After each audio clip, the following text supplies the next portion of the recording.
It is extremely dangerous. In fact, the U.S. Surgeon General has produced reports indicating that there is no safe level of exposure to secondhand smoke.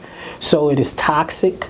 It certainly causes death. It can cause death in a number of cases, and it causes a number of other respiratory illnesses. And this could be particularly dangerous for children, which is why in New York State it is illegal today to smoke in a car, for instance, with a child, to smoke cigarettes in a car with a child. And one of the focuses, again, as I mentioned earlier, is how do we work with work sites to adopt policies, right? So you and I, we come to work for 8 hours or 9 hours, right? And, you know, at a time, there could very well have been smoking in clinics or hospitals. There was smoking in airplanes. There was smoking everywhere, right? And so we would have been exposed to tons of secondhand smoke. But today, thankfully, because of the great work of people who preceded me in this sort of work, we today have smoke-free spaces, especially when it comes to work sites. So we always want to encourage work sites,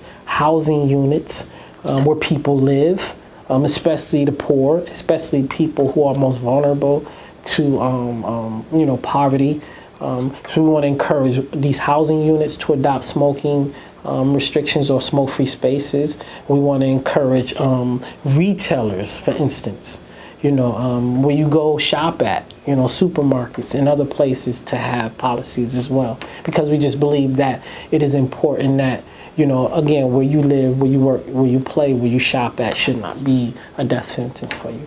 You know, and we have look at the pandemic, for instance. The pandemic forced us into, and I'm speaking about COVID-19, it forced us to live in homes more, to occupy our homes more. And so you can only imagine that people who smoked more in their homes because they occupied those spaces more.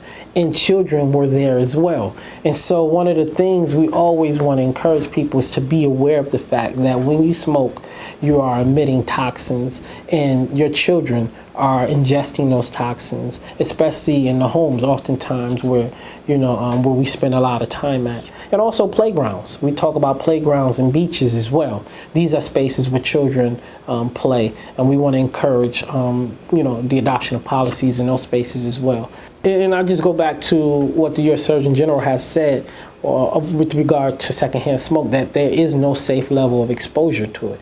And I think that is something that we really have to really grasp, because whenever you are exposed to any level, it could potentially cause harm, especially given the presence of secondary illnesses or primary illnesses that one may already be experiencing.